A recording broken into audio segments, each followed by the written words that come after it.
Before we reveal what it is, oh God, I'm variety that sometimes springs really forth. good at this, and sometimes really. What? No, so wine scares a lot of people. Right, that flexibility is key, and You should follow the instincts of what you first tasted, what first jumped out at you.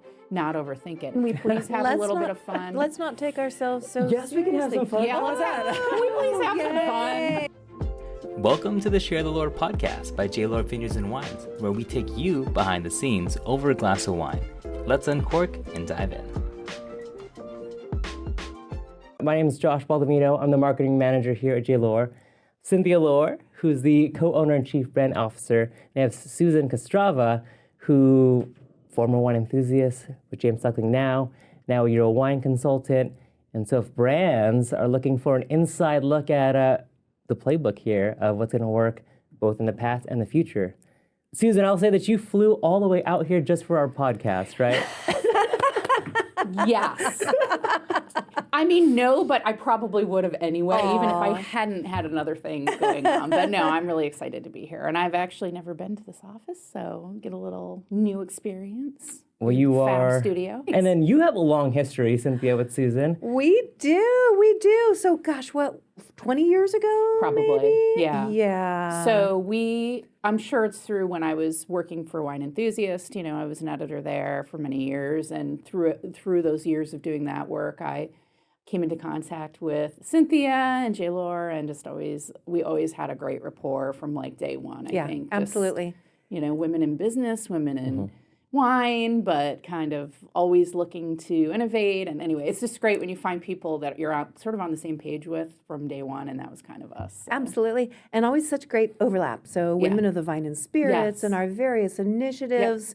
And that's true. As you see, the powerhouse that is Susan, is we all gravitate toward her.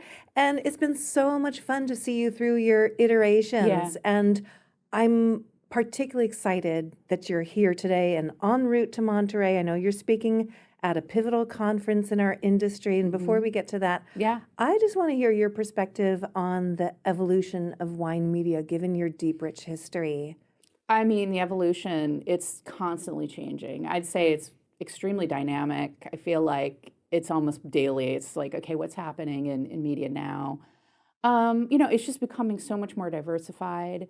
I feel like, you know, there used to be sort of this sort of, you know, sort of handful of big media brands, big wine media brands that were kind of, you know, the gatekeepers in some ways of content. And now it's really changed, you know, it's gone beyond just sort of the traditional publishing, the print, and even traditional magazine, you know, digital. Now you have so many other people that are content creators in the wine space that are good at what they do and that are reaching new audiences, and they're using lots of different channels beyond just, again, a print or sort of traditional media model. I would say it's more crowded in the media space now, but that's actually okay because competition is good, and it's actually forcing, I think it's forcing the talent to the top. It's forcing the people who are modernizing best and meeting the public where they need to be to the top. You know, it's brutal in some ways. It kind of it sifts people out, you know, when there are more competition. So, anyway. Right, so you bring up a really good point. Yeah. Competition is a good thing. Yep. And I remember from my tech days working with Alexa Internet and the rise of content and the democratization of publishers. Because once the web came to be, everyone had their crack at publishing their own content. And so it's really interesting now to see, as you mentioned, competition, more critics. How do consumers ferret out the astute, accomplished, educated, erudite critic versus the novice? And what roles do each play in shaping the influence among consumers regarding wine? Incredible question, and if you have the answer to that, or I have the answer to it, we're going to make a lot of money. No, I think it's still working itself out, to be totally honest. So as much as I believe competition is good, I do think the space is still a little crowded, like I said, with a combination of those people who really know and, you know, are reliable sources of information, and those kind of are in it, you know, just to kind of build followers. I think the consumer's a lot more savvy than we maybe give them credit for. They might sort of dabble, they might sort of follow certain people or certain brands and say, whether it's this person gave me a recommendation, I don't agree with it, it's not my palate, or actually I just don't think I feel confident that this person's kind of knowing what I need. There's that, and I think the consumer's pretty good at that. But I also just think, what we do is truly, I find the people who have been in the wine industry on the media side, on the producer side, it is in some ways a labor of love. It's hard work. It's a very dynamic, fast-changing, competitive space.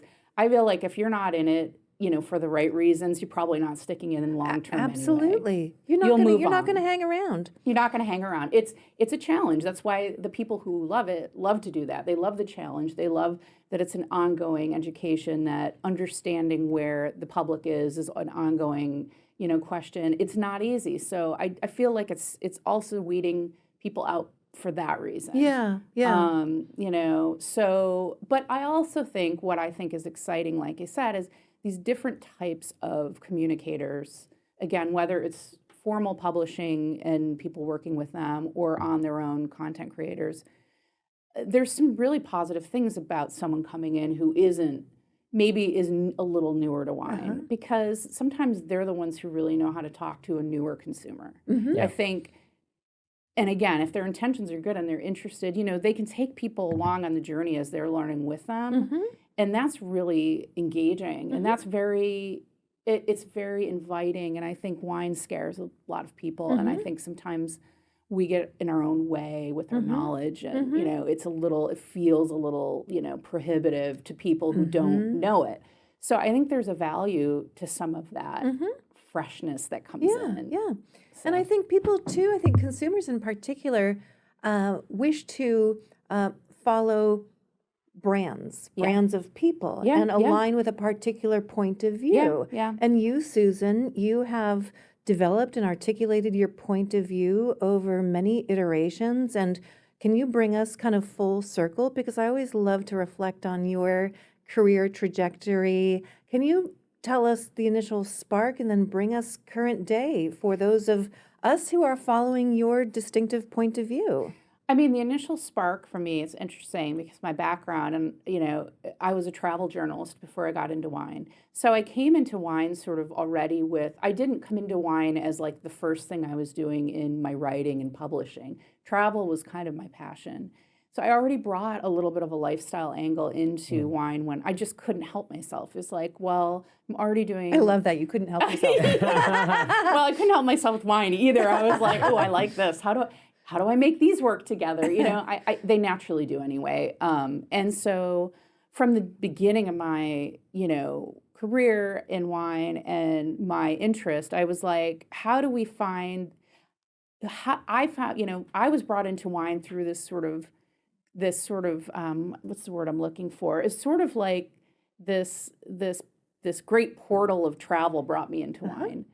So I know that's what brought me in. So I'm always thinking, how do we bring other people into wine through those portals? If we don't just flat out get them excited about wine on its own, like, are there other ways to link this lifestyle to their interests that they already have? And so I think that's been a constant throughout what I've done at Enthusiast. That was a big thing for me, was to come in and say, obviously we're very serious about wine. We have, there was a legacy before I got there, long before I got there, that I was respectful of. But I was like, how do we create the environment and the lifestyle and the culture around wine that's just more fun, more inviting, more easy to access?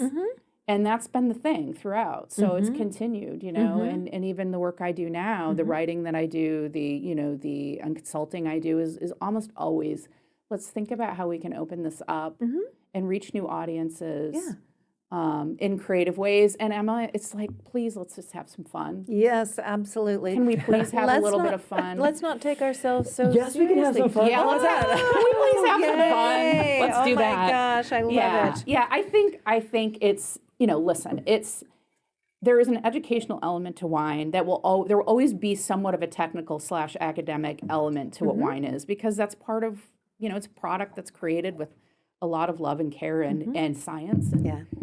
So we can't get away from the fact that there might be some of that, and there should be. Yeah. But it's like, it doesn't have to be the only thing. Right, absolutely. I love that. Let's Yeah. cheers to that. Yeah. Welcome. Cheers. Thank you for cheers. having me. What a fun exploration. So what are we drinking here? So this is our 2023. It's a D2C exclusive. It's a F&G Vineyard Pinot Blanc. So this is our. I love a Pinot Blanc. That's delicious. This is I a love a Pinot great Blanc. way to start the morning, I must admit. No one has to know what time it is. This is not just for lunch or dinner anymore. No, actually, speaking of that, it's funny because I remember doing an article, again, maybe this was in my early days at Enthusiast, we did a piece on breakfast wines because people were asking us. They're like, well, brunch, of course. Yeah. It's mainly brunch, but it was so much fun. We did do a tasting in the morning, and we were like, oh, there's a lot of nice wine that you can have in the morning. And this is one of them, yes. This is so delicious, and this was one of the wines chosen by my older daughter for her wedding in November. Oh, so we poured congrats. this wine at her wedding, and sweet. I adore this wine. And do you remember, Susan, back in the late 80s when it was not yet rosé, it was white Zinfandel. Oh, white Zin, yeah. And I was working in the tasting room at the time, and a woman came in and she said, I love white Zinfandel because I can drink it for breakfast. I'm thinking, I hereby dub our white Zinfandel the breakfast wine. Oh my God. Breakfast of Champions. Breakfast of Champions. But no, to your point, many different occasions. And I love what you just said about the linkages to other, whether it's lifestyle elements. What are some of those linkages that you feel are yet unexplored? Well, I mentioned travel. I always talk about that. That's one of the fastest growing segments in special interest travel is wine and food travel. So I definitely think those things go hand in hand. I think things like film, film, people, just art, culture, those types of things. Music is a huge one. And I know, there's some really fun and exciting partnerships that you're seeing with like musicians, with festivals. I just think there's something kind of visceral about the experience of enjoying music, and the same with wine. They're just a lot more connected. Obviously, food and wine, we know that's kind of something, but there's a lot more to be done even in that category. I think as like, especially in the US, people's kind of experimental, palates are evolving. They're tasting more food. There's more food from, global cuisine. There's so much there that we're still getting exposure to in the U.S. on a culinary side that will be so much fun with wine. I think, that's an area that is opening up a lot. Is Thanksgiving. We usually host Thanksgiving at our house with friends. And this year I said, this is the most like, of the moment sort of scenario. We had pescatarians, vegans. We had a meat eater who didn't eat fish. We had a person who didn't do dairy. We had a gluten-free person. And it was like, okay, how do we do this? We did it. It was You fine. got them all covered. We did. We covered everyone. I think maybe the vegan might have been a little shortchanged, but she did fine. But then we were pairing all the wines with it, and finding the wines that kind of cross all these sort of styles of food, and it was a little challenging, but it was also kind of like we can do this, and this is current times. Yeah. It's not unusual. And I had friends who I talked to. They said, "Oh yeah, we had the same. We had all these people with different diets and different, palates. It's like." It's more and more the scenario at the table, right? Okay, so we're talking evolution. Uh-huh. And obviously everyone knows you for your esteemed journalistic career. But we're talking Susan Media 2025. Yes. How does that evolve? What other new mediums are you putting into play? It's funny because my consulting business, I deal with so many different things. I work with brands on messaging. I'm doing public speaking, a lot of education, which is what it seems to be evolving a lot more into that, which is exciting. People are interested in having me do that. I'm doing some of these travel projects. It's very much of what we were just talking about. It's wide ranging. There's a lot of flexibility. I'm going in a lot of directions, and then I'm still doing journalistic pieces and writing. I do work for James Suckling, and so it's keeping me very agile. It's forcing me to be, thinking in a lot of different directions. But again, regardless of the exact project or approach, my philosophy has remained the same, which is how do we find new ways of getting people into this topic and how do we meet them where they are. And so sometimes I feel really confident. Sometimes I'm like, this is a tough one. It's been really interesting kind of trying some of these new things. And what are some of those new things that you're seeing? I know she's teasing it, but she's not telling it. Well, again, depending on projects that I work on, it's for me, it's the newer thing that I've been working either with, when I'm working with wine brands or even, in some of the journalistic stuff I do, it's finding personalities to represent brands, authentically, whether it's within an organization or whether it's somebody, out in the world, like we were saying, who's an educator or whatever.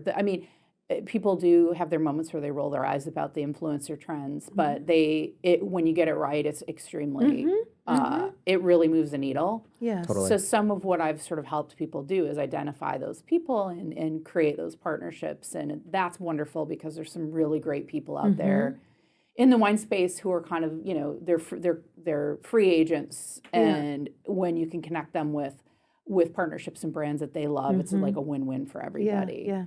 So, and that's not just domestic clients, that's internationally as well. It's like everybody's trying to figure out, like, how do we get the message out in new ways? But it's a lot of different things. You know, it's not just that. It's just utilizing all the channels. And, that could be, again, that's, social media, that's, within your own organization, that's emails, really great email newsletters, which still move the needle too, if they're well done. That's texting, SMS stuff now. I mean, it's like there's so many ways to reach consumers. And that's true on the media sides, on the journalistic sides. Like these media brands events are a big one, I haven't worked really closely with anybody on events, but a lot of times we'll talk about themes or markets that those can happen in. And that's another area that is really interesting. So it's kind of all over. Yeah, it really is. I mean, I think there's so much opportunity, more opportunity now than ever before. And as we were talking about earlier, people love to connect with brand personalities, so I just think that that's increasingly important. And I love that you're championing that kind of individual one-to-one connection between people and other people, because at the end of the day, this is a people business. It is. And it's, beyond the fact that wine is very much a story about people and the people behind these products. That's just human nature. I really feel like we are just drawn to that. Of course we are. That's how you kind of can imagine yourself engaging with something, is you see somebody that you can relate to doing it. Right. And, we used to do that, in the magazine industry, like when you look at covers and you look at cover photography is always fascinating because it's so strategic. And this is like back in the print day, but, it's still true of any visual messaging you do. Like what works? What gets people to actually stop and go, oh, it's people. It's almost 9 out of 10 times statistically, if you look at the data, that's what gets people. We're, whether it's because we're all narcissists, I don't know what it is, but we're like, oh, that looks like that could be me, and so I think from a very visceral place, people draw people in, but then in a deeper place, that is just the story behind a brand is important and increasingly important to consumers now. They care and they're going to make decisions based on who they think is behind that. So if we're bridging traditional media to new media, and I just think the cover stories, to me, I just live in, like digital today, I just constantly consuming. Yes. And when you said covers, I immediately went to YouTube thumbnails. Yeah, sure. Have you ever looked at what the difference is between, say, a good YouTube thumbnail and a good cover for a magazine? It's a great question. Because it's all about stopping the scroll on Yeah. YouTube, and now you're stopping at the stand for covers. But I mean, there's It's a really good question. I actually, and there's probably digital strategists who would listen to me and say, "No, you're wrong." I think that the fundamentals are similar. yeah, I just think like, a good composition, something that has an emotional draw, Yep. and it's hard sometimes to tell you what that is. Yeah. I know it when I see it, Yep. whether it's a person or a situation or an environment.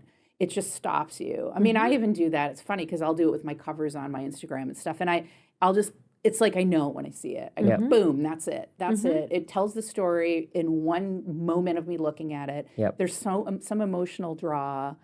It feels on brand, So I think it's similar. It's of course. Like, what is that thing? And composition, when you get beyond all this other stuff, it just has to be interesting to look at, and that's going to stop people too. But I'm sure there's much deeper strategy that's happening on that now that maybe I don't even know about, that like how people behave in that environment and what draws them in. But I would guess it's not that different than what it used to be. Well, the beauty is that numbers don't lie, and I love and data. I'm such a geek. I know. I never know. used You to are be. very data driven. Oh my God. I have to tell you, like, because my career in publishing started, I mean, of course there was, websites and digital involved from the beginning. But over time, as we just got more savvy in the industry and understand, collecting data, understanding data, I mean, I didn't know how fascinated I would be by all of that. And I started to just be like, it's wonderful to have it because you have to, of course, take everything, with context. So you can't just live by numbers. You have to, there's a larger world of feedback that you need to take in. But I was like, I had so many years as a journalist where I had no feedback. Yeah. You put something out into the world. I mean, you have subscriptions, you have magazine sales, but that's not always very immediate. And so for me to start having really immediate feedback on stories that are landing, what people like, what they don't like, and to be able to kind of tweak it and turn it on a dime, like that's very exciting. Same for business, Absolutely. Absolutely. I love this whole concept of data-driven storytelling. Yeah. And the narrative that we create, empowered by data, is transforming not only the wine industry, but other industries. Yeah. Just as you're saying, and I'm sure you're taking that information, that feedback loop right now and refining your products. Yeah, I mean, and again, I think you can't live by numbers alone, context and perspective. That's where feel it's been really great because I've been in the industry now for a while and I have perspective. It's like, okay, there's certain things that I'm going to trust and take straight from the numbers. There are other things that I'm going to say, you know what, I want to look into that a little more. That doesn't seem right.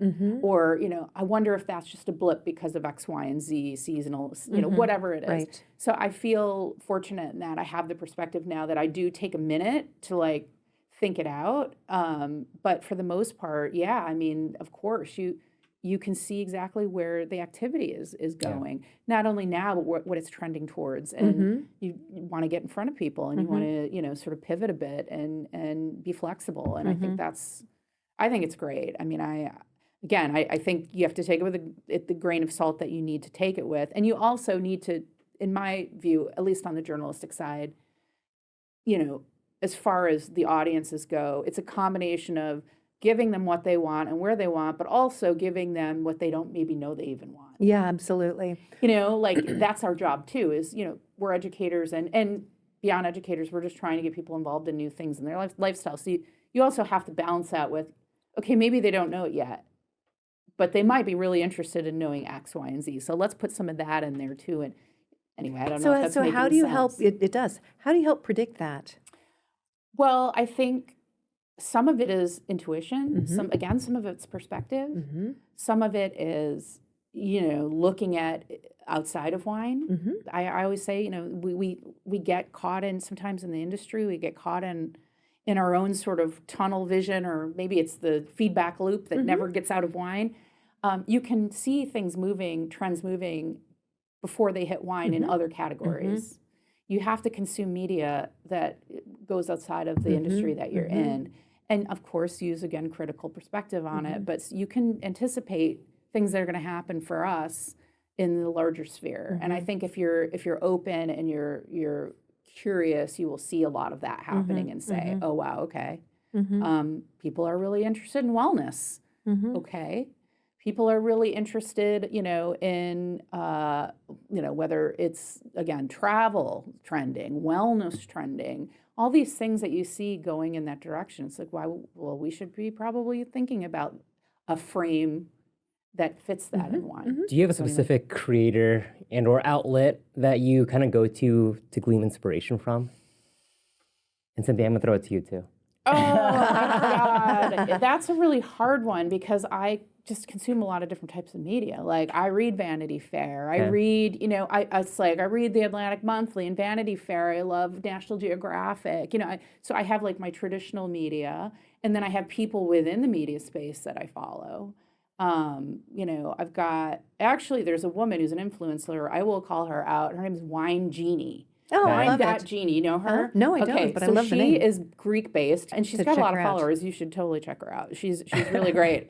But yeah, I mean, mine, like I say, it goes outside of wine. I mean, I love music. I read a lot of music blogs, and I listen to a lot of podcasts. That's the other thing I do. I'm a big consumer of podcasts. Right now, my big passion is history podcasts. Oh. So there are like 4 sort of very geeky, deep history podcasts that I've been listening to that, not directly related to wine, but a good podcast is a good podcast. Yeah. So anyway. Do we get to throw that at you now? Oh, absolutely. Gosh. Well, let's see. Inspiration, I would say. I found this resource when I was in my graduate program called Our World in Data. Okay.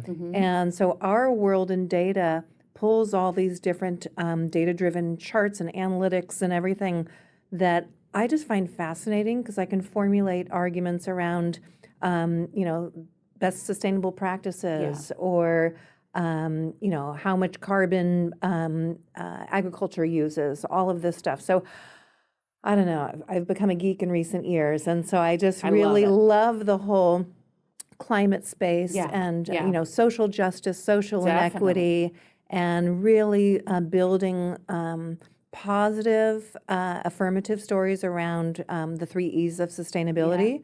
I would say that's really my passion. And so I get to go to Our World, what did I just call it?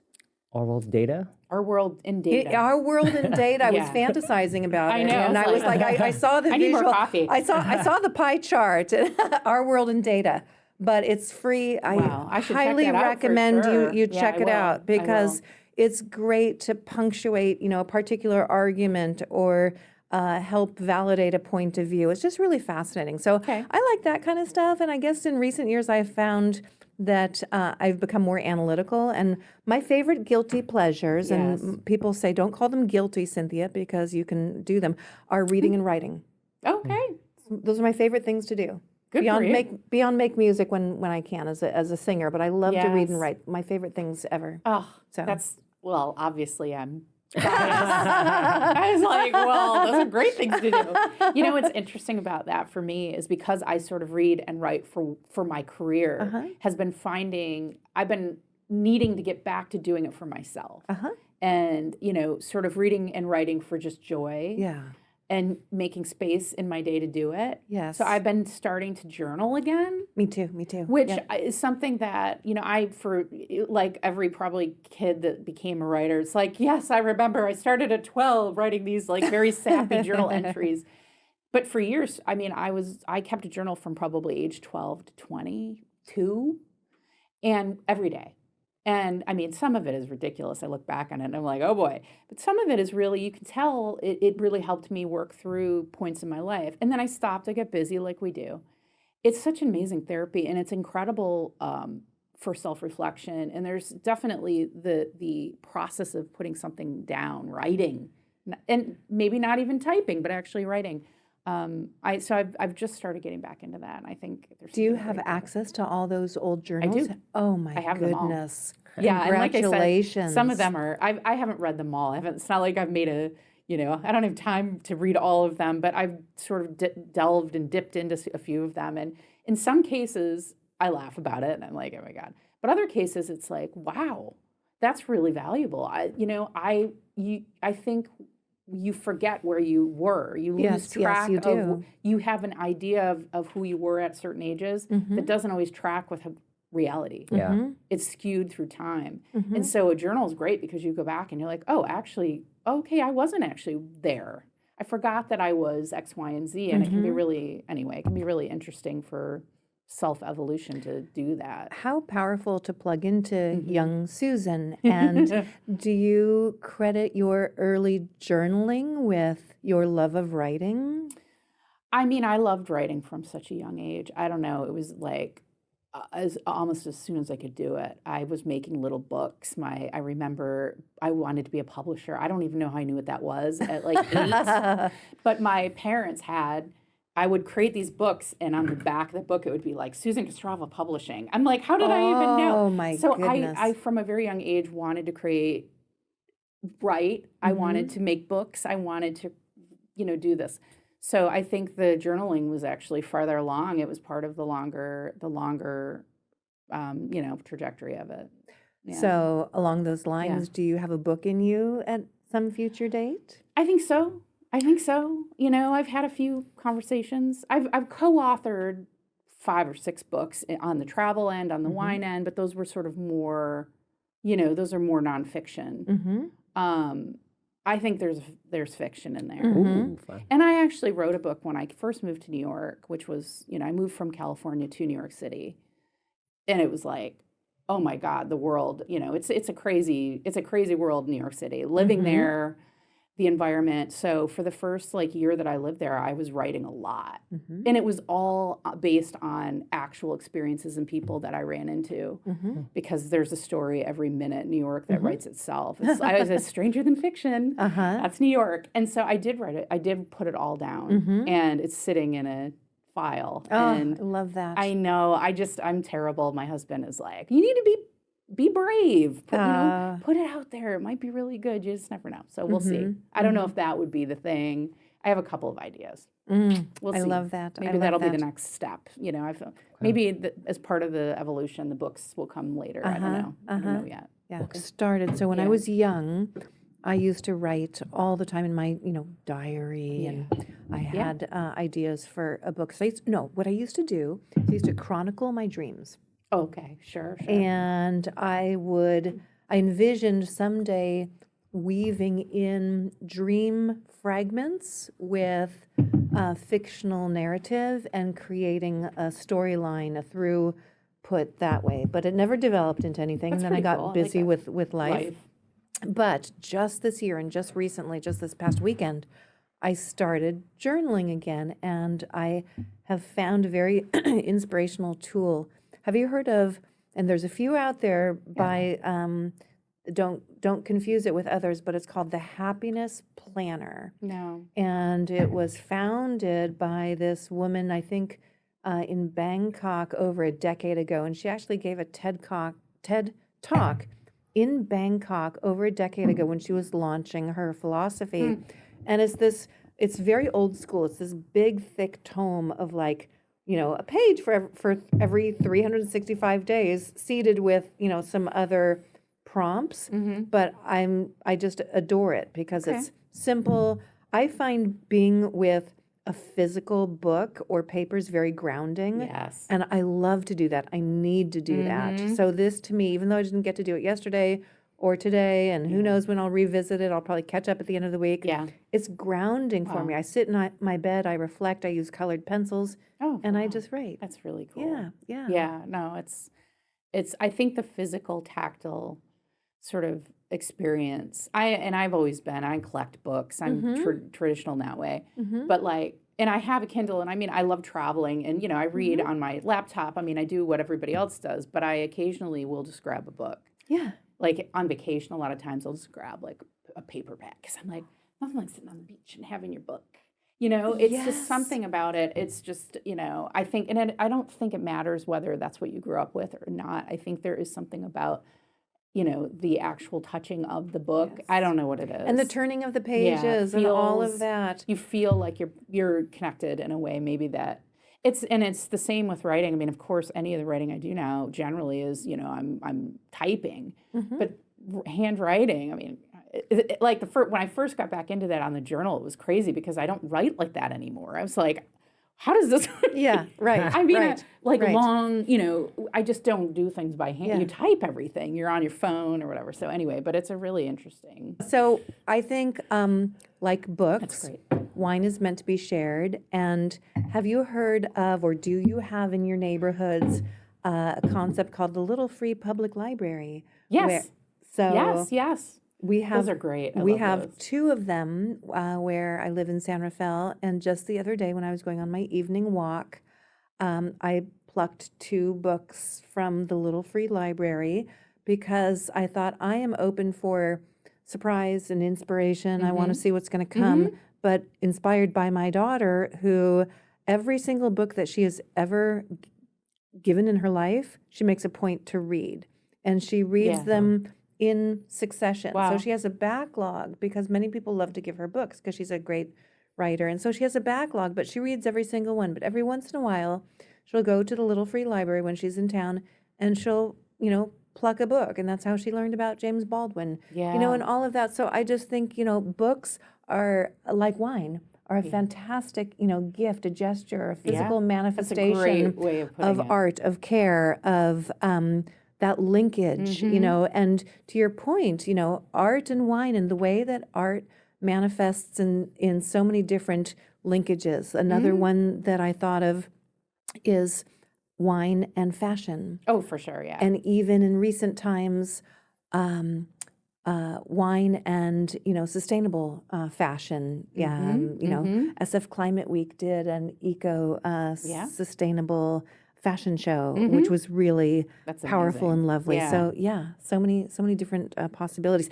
Josh, what are we drinking? Well, we poured something very special for you. This is thank you. unreleased still, I believe. That's correct. So this is another DTC exclusive. It's our nice, J. nice. Lohr Raincatcher Vineyard Field Blend red wine. Okay. So it's a mix of, what do we have there? It was 17 boxes of Mourvèdre, 9 of Grenache Noir and 2 of Syrah. Oh, nice. Yeah. So I love the whole concept of a field blend. And I love this wine in particular because I am always drawn to our Mourvèdre. I love Grenache Noir. I love Syrah. So to me, this is like a dreamy blend. And the fact that it's just thought of out there while our folks are in the field, and that this was VP of winemaking Steve Peck's, ideation of, we're working with what we got, in the field. So small lot production, beautifully crafted from that gorgeous vineyard that receives, great precipitation. It's just lovely. Well, from and the delicious. art perspective, like you were just saying, it's sort of taking that palette and like on the spot and saying, how do I create like this great, this color piece of art? It's one of the things about winemaking. It's not any new concept, but it truly is an art form. I mean, there's the science and the art. The art side of it I find fascinating, which is just knowing like these are going to complement each other. This is the reflection of the vineyard that makes the most sense. Yeah. This is really, the nose on this Isn't it fabulous. isn't And it it's also delightful? really juicy and bright Yeah. and just, it has like, and I don't even think it's noon yet, but I'm totally into drinking this wine. I know, Perfect right? lunch wine. Red wine, brunch wine. Yeah, we're gonna take you through every dining occasion in one podcast. I kind of like that. today. Yeah, no. I was like, well, hey, there's. FedEx stuff. I like. We should. You know what? It's like throw it out. Eggs Benedict. Okay, next stop. Well, I was looking for the hot ones concept, talking about different linkages. and Those that's are been- hilarious. I mean, those are great to watch as a wine person because you just watch them go through. I mean, obviously they're going through the heat factor, Yeah. but they do actually go through where they deconstruct what they're tasting. And what's great about that is they bring people from so many different, I mean, obviously celebrities, but like people who are either really knowledgeable about food or, spice, to people who know nothing. And it's really fun watching people learn and the interaction. So anyway, that's I do love that. I watch that one all the time. So. Yeah, and for me, the key on that podcast is the curiosity loop of wanting to stay to the end because you want to see how they react to the hottest wing. Oh yeah. There's something that you just, what's going to happen? And it's the worst one. And so you just have to stick to the end. So You have from to a stick to the end, of course. media they build, perspective, Yeah. that's that's the goal. Of course. It's like it has a stickiness, people are going to Yes. sit and look Yes. through it. It's very smart. It's a good construct. And especially given now that they've done a lot of them, and it's surprising, you just never know what's going to happen. Some people that you would never expect to be just tough and have no reaction. And then the ones that you expect that are going to be tough, they just fall apart. I love that. It's just like, and how do they fall apart? It's like, do they cry? You mean like the Beyonce one on SNL? Oh my God, I don't know if I I haven't saw seen that that. one. Okay, since you are fans of YouTube, make Yes. sure you look that one up on Okay. YouTube. It's Maya Rudolph impersonating she's great, yeah. Beyonce. And it's that because I never even knew about the concept until I Yeah. watched SNL. Because clearly you folks are more plugged in No, than it's I good. am. So I get my pop culture from Josh over here, Danielle. So thank goodness you guys are keeping me on it. Yeah, we'll watch that. I'm sure it's funny. I love Maya Rudolph. She's great. It's fabulous. Oh, yeah. Well, before we get into a little bonus pour section, Yeah. Cynthia, any last questions for Susan? Oh, yes. So in your storied career, Susan, as you reflect back on just your pathway, what stands out most to you as either being something that is just so you or so pivotal or shaping as to the woman that you are today, because you have such a varied and interesting background and you're just in full bloom now with all of your projects and being a consultant and everything that you're doing. Anything stand out to you as being just really that marquee moment? There have been a lot of, I've been so lucky in my career, and it's been, sort of wide ranging and different, living in California, living in New York. I lived in London briefly. Like I've been lucky to work in a lot of different markets. I was thinking about this a couple days ago. One of the really amazing things that I was able to do was spend time in China. And we launched a Mandarin edition of Wine Enthusiast years ago in China, in mainland China. And so I traveled around with some somms and wine directors and wine educators on the ground there, and just doing sort of education with consumers. That was really fabulous. It was so much fun. It was a new market for me.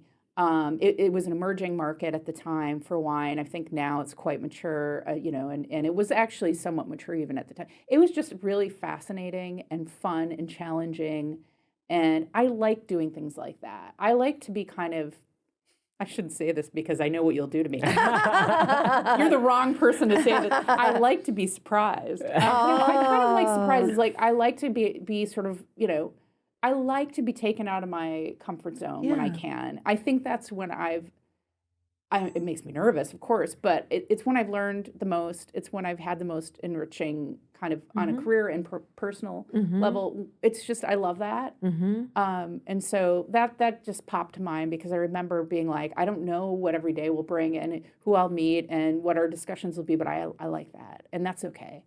And especially when it comes to wine, because it's like, this is great. I want new perspectives and I want us all to I want to be out of my comfort zone. I don't want to assume I know what someone's going to know or want or like. So it's a really powerful story. Thank you so much for sharing that, because I'm envisioning you in China just, with eyes wide open, taking it all in and influencing the folks that you were educating there and learning so much. And I think that's a great way to go about life nowadays, is you have to be, especially in these challenging times, you've got to be curious, you've got to be open. Well, and open, and I would say I was educated as much as anyone who was interacting with me. I was educated. I learned a lot about wine. I mean, certainly from, I had, again, on that particular trip, the wine directors, the somms I was working with were fabulous. I mean, they were excellent. So I learned a lot. And, also, again, from the consumers that I was working with, because people were extremely knowledgeable, actually, a lot of the people I was interacting with. So I was like, hey, I'm learning too. Thank you. This is great. We're all walking away with something. But I think, and again, the travel side of that, I just love new places and new experiences. So, but many other things that have happened that have been wonderful. But that just That stands out. I think that's a beautiful story. Thank you for sharing that. Well, let's move to a quick dinner wine just to finish off. We are really going through I the whole know, day. I'm going to be right. so confused later. I'll be I like, wait, what know. time is it? Well, good thing you have a decent drive I as know. a gap. No, this is great. Thank you for sharing these with me.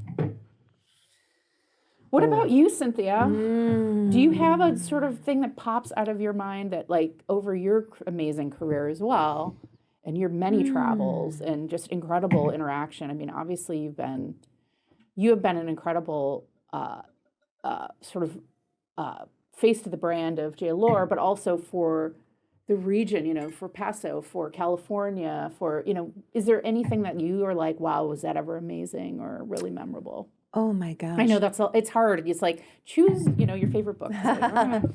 I would say so many things have been really powerful and kind of stand out, but I am really drawn to creating things and giving birth to organizations or concepts or ideas. So yes, a couple do stick out, and thank you for asking that. And I love the collaborative nature of giving birth to ideas and concepts. Yeah. And so one that really sticks out for me as I roll back time is the creation of the Paso Robles Cab Collective. Yeah. And, huge. right place, right time, working with the Dow brothers and Justin, and then bringing on board Linda Parker Sanpei and connecting with the member wineries or inspiring them to join the collective with the singular goal of drawing the spotlight back on superior quality, age-worthy Cabernet and Bordeaux, and then to see the growth and the traction and the influence over more than 12 years now with the help of so many people, Josh and the J. Lohr teams and all the good folks in Paso Robles, and just to see how we're creating consumer appeal for Paso Robles. That's been deeply gratifying. So that's one great example, or J. Lohr Touching Lives, the creation of that program in honor of my mother, to give back $3 from every bottle sold toward early detection services and just seeing the nationwide impact there. Yeah. Collaborating with my brothers and my father on our 50-year States and Ways of Giving initiative to give $5,000 in each of the 50 states to a deserving organization, kind of carrying forth my family values, particularly the Lohr family values of just really standing behind community. So those are just a few examples that, again, I just love to create and give birth to ideas and help shape things and elevate. I love to elevate organizations and inspire people and empower women and mentor. And I'm doing some work right now with the University of Toronto Rotman School of Business as an outgrowth of my recent master's in public administration. I'm working with them on an AI-driven financial modeling tool that demonstrates the impact of sustainability initiatives. Wow. Using a model of continuous improvement. Okay. And I do that kind of stuff in my free time. That's that's Okay. that's So how I your like to do. answer was amazing and not surprising in any way, but I feel like you bend time and space and you live in an alternate reality that has maybe 48 more hours in the day than mine does. So I think that's wonderful. I mean, it's interesting when you're talking about, the Paso project and just, I think being a person that knows how to rally people and connect and find a unifying message, it's such a value, I'm sure, to the region to have you.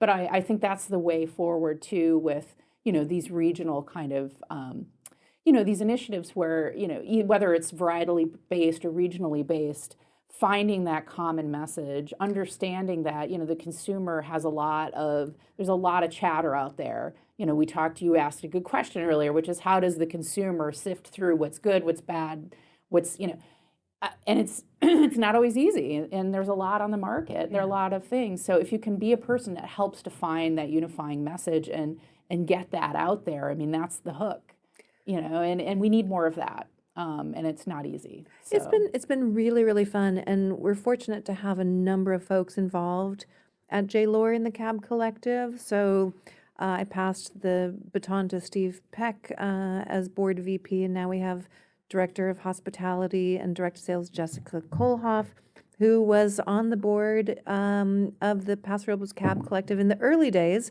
representing a different winery. So it just feels really good to see these galvanizing forces, that one voice that's moving aspects of the industry forward, all the while recognizing, as we have here today, there are many voices that contribute to the enjoyment, the love, the education behind wine. And speaking of the love of wine, Yes. So I asked Josh to pull this beloved favorite of mine, but I would love to just ask you, before we reveal what it is, anything come out for you in terms of a flavor profile or an identifiable Oh God. I'm variety like, that sometimes springs really forth? good at this and sometimes really what no. So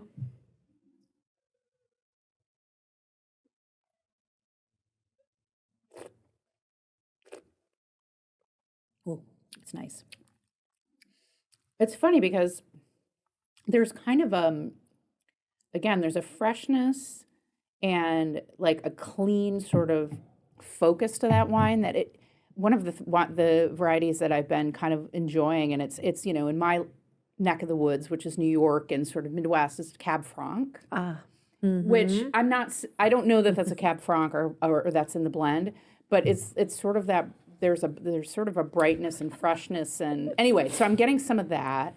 What else am I getting? I'm kind of getting a raspberry. I'm getting a really nice sour cherry element there that I'm loving. Do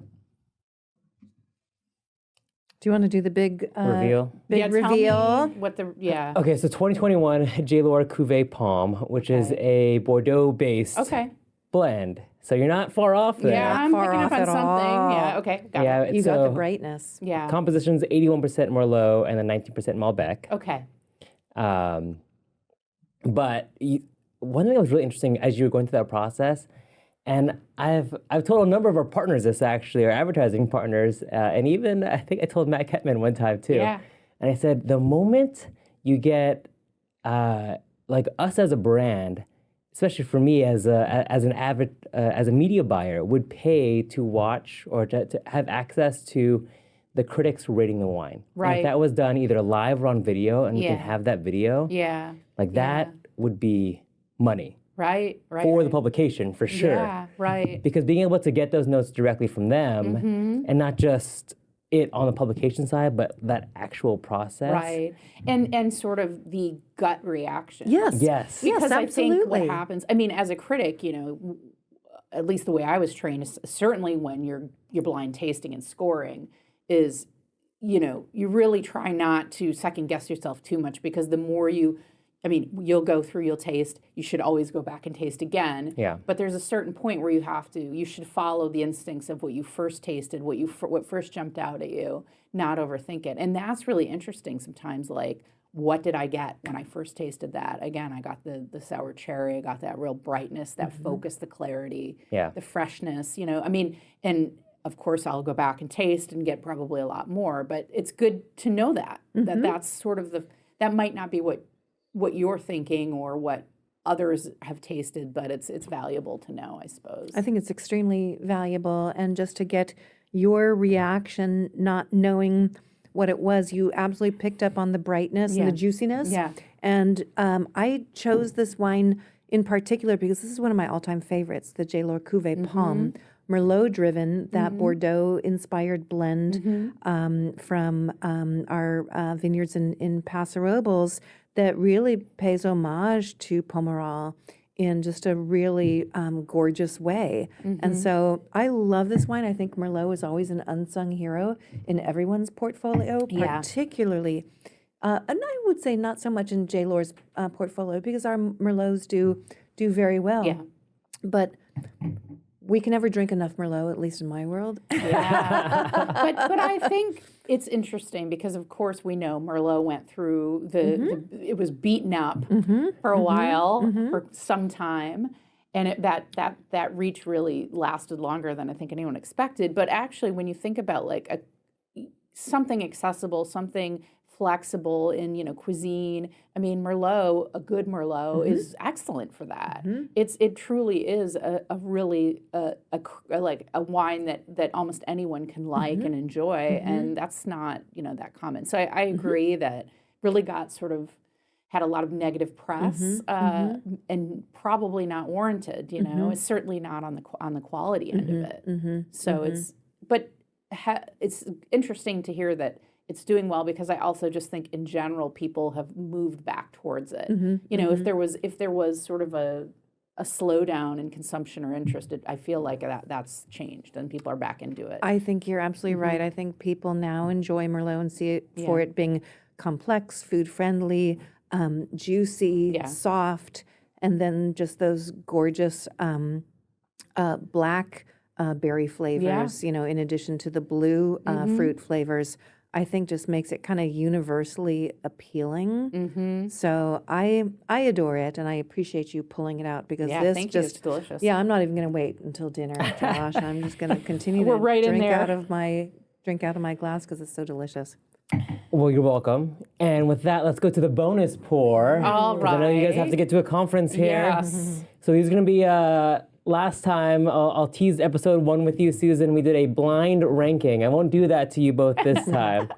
We'll take another take of Would You Rather. Okay. Oh, I love it. Okay, All great. right. All right, so I'll have each That of you reminds me answer. of the games that you play when you're in high school, Yeah. hanging out, and you're like, what is it? It's not Truth or Dare. It's like, I can't remember what it is. But anyway, yes, it reminds me of that. Accessible, it's relatable. Yeah, You guys we're are in. rock Completely. stars. We're So here we in. go. Completely. All right, so it's super easy, but maybe not so much for either of you. You get to pick one for the rest of your life. White wine or red wine? You're going to me first. Easy. Cynthia says it's easy. Go ahead, what is it? I like how I'm looking at her. I'm frightened right now. I'm like, Well, you opened it up categorically, right? So you said, if you had to choose only one wine for the rest of your life, would it be a red wine or a white wine? So Shade of color, that's it, yeah. red. Okay, why? It evokes many moods in me, Ooh. and it provides comfort and connection, and it's sensual, and the food pairings are endless, and there are many stories, and I could go on and on. yeah. Okay. Well, this is perfect because I would choose white. Would you? I would. I mean, I love red wine, of course, for all the reasons that you say, but I've just been really, there's so many, especially nowadays, and I don't want to go too deep into it, but so many interesting white wines that are so terroir driven that are just, there's subtlety, there's elegance. I love sparkling wine. I love a champagne. So I love the bubbles. So I might even choose a bubbly as my wine. I mean, my, You had to pick one. Yeah, it might be. But yeah, I'm a white wine. That's my default. Is Okay. some of the white wines. So I love that. I love that we covered the spectrum. we did. We're covering the market here. Well, let's see if we got contrast on number 2. Yeah. All right, so this is a new wine club. And so wine club number 1 is you only taste vintage wines Okay. from any region. Or number 2 is the most innovative, futuristic, cutting edge wines with the newest techniques and newest technologies. And that's the one you're signing up for next. Well, now Susan can go first. I'm going to go for number 2. Oh, I was thinking 1 for you with the history podcast. Oh, no, listen, I love to taste old vintages. I find it fascinating. I've been so lucky in my career, I'm sure Cynthia as well, to taste some incredible old vintages of wine, and it evokes so much. But I just love the expression of, like you say, the experiment, the technology, just new varieties in unsung areas, what's happening with plantings of varieties in California. You know, for example, I mean, the Greek white wine Sirtico variety, which is one of my favorite. They're planting that in California. It's doing really. So I'm fascinated by all that. So I think that's why I'd go for number 2. I think there's a lot of cool things that those wines can evoke. So then we'll look forward to the start of your wine club. I know. You're like, you have a book to write, and you have a wine club to start. Right. So let's go. You need to drink more coffee and get out that door. No, but that's all right. Well, so I was going to choose region. So the historic vintages. Yes. Which is fabulous. But. So because just sitting here and then inspired by the company I was keeping last night, our industry friend. Yeah. I would love to go deeper into, say, New Zealand. Okay. Just because I know a little bit more about New Zealand now that my daughter spent some time there on her semester abroad. And I've always loved the New Zealand Sauvignon Blanc, speaking of whites. And probably what shaped my palate the most was the early Cloudy Bay Sauvignon Blanc. And so inspired by the tales of many, I would love to learn more about soils and minerality and the nuances in white wine flavors. But I could also love to belong to a Chilean wine club or South African, as I understand the wines coming out of South Africa are exceedingly interesting nowadays. So I would love to join the regionally driven wine club. Josh, please sign me right up. Yeah. You guys are just covering the spectrum. We on both of these. I mean, but there's room for all these things. Yeah. I think, it's like and it's hard to choose because I actually would like to be part of both of those clubs. Of course. Because I think there's incredible, it's just so amazingly interesting to go deep on either variety or region. Yeah. And taste through what's going on in the vineyard, what was happening climatically. Yes.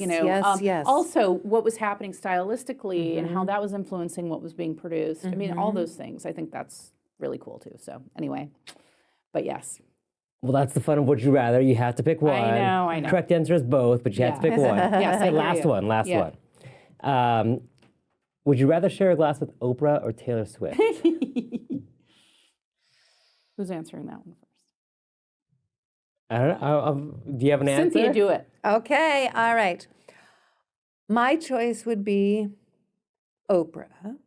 Okay. Because I would actually love to do it with both, but I would choose Oprah simply to better understand, much like we're discussing today, what made her who she is. Yeah. What were those early influences that shaped her to be the dynamo that she has emerged to be, this businesswoman, tastemaker, shape maker, media titan, and her just unequivocal generosity. I just feel like I could learn so much from her perspective, her wisdom, her family life, her trajectory. I just think it'd be fascinating to sit with her. Yeah.